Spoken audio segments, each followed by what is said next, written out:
Okay, ito naman yung site namin sa sa pag-uuling. Nag-try na akong mag-uling, sinusubukan ko kung gaano ba kahirap mag-uling. Ito yung uulingin namin ngayon. No, yan nakikita ninyo ano. Yan oh. So, medyo matagal-tagal ang pagtatrabaho. Naglalagay kami ng yung katawan ba ng saging, pinapalibot para matambakan. Ang oras nga pala ngayon mga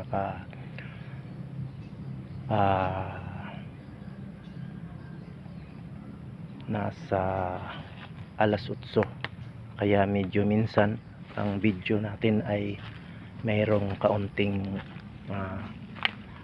maliwanag masyado. Yan, dito kami nag-uuling sa ngayon. Ayan, makikita ninyo mga kapatid. Yan, okay, yun, papunta doon. Ang aming mga inuuling ay mga puno ng mangga kasi ang lugar na ito ay gagawing pabahay. So hanggang dito na lang.